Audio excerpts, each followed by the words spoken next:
I've mentioned CSS throughout this tutorial, but let me now give you a formal introduction. A CSS page layout uses cascading style sheets rather than traditional HTML tables or frames to organize the content on a web page. Invented in 1997, cascading style sheets, which I abbreviate CSS, have become the standard method for laying out HTML pages and formatting page content. Many tags, such as the font tag that used to be the only way to define the look and feel of a page, have been replaced by CSS. All major browsers support cascading style sheets, and they've become the standard method of formatting HTML documents. Cascading style sheets are a very powerful tool for website designers and developers because they give them the chance to be completely consistent with the look and feel of their pages while also providing more control over the layout and design than straight HTML ever did.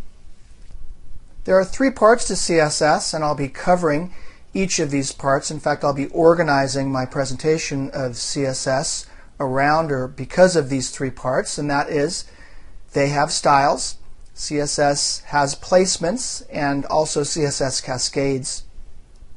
The basic building block of CSS layouts is the div tag. This is an HTML tag that in most cases acts as a container for text, images, and other page elements. When you create a CSS layout, you place div tags on the page, add content to them, and then position them into various places using CSS styles. Unlike table cells, which are restricted to existing somewhere within the rows and columns of a table, div tags can appear anywhere on a web page. You can position div tags absolutely by specifying X and Y coordinates, or relatively by specifying their distances from other page elements. Let me now review the three most important reasons why you'll want to use CSS to format all of your HTML pages. Styles solve a common problem. Style sheets can save a lot of work, and multiple styles can cascade. Let's address the first issue.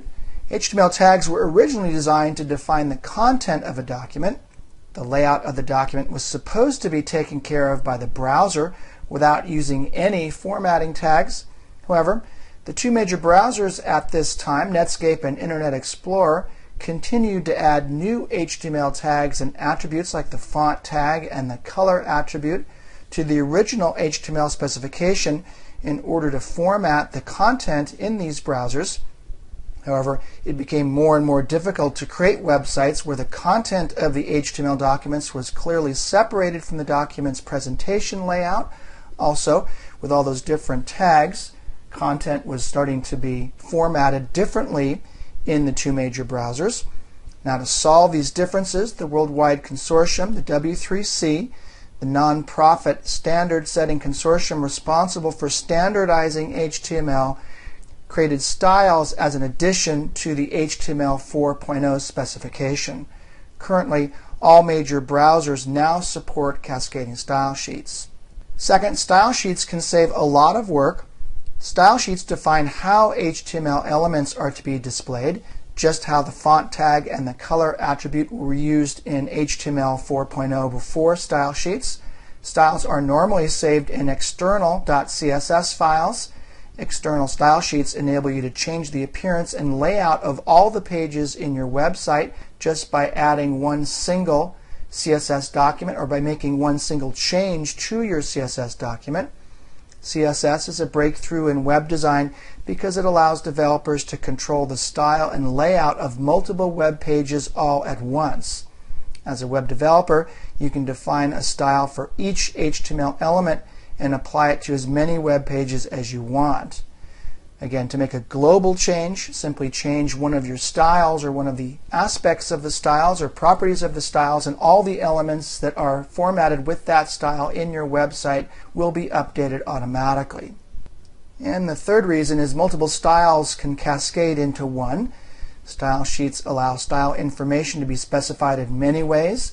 Styles can be specified inside a single HTML element, inside the head element of an HTML page, or in an external CSS file. Even multiple external style sheets can be referenced inside a single HTML document. Let's now move on to the next movie and create our first style.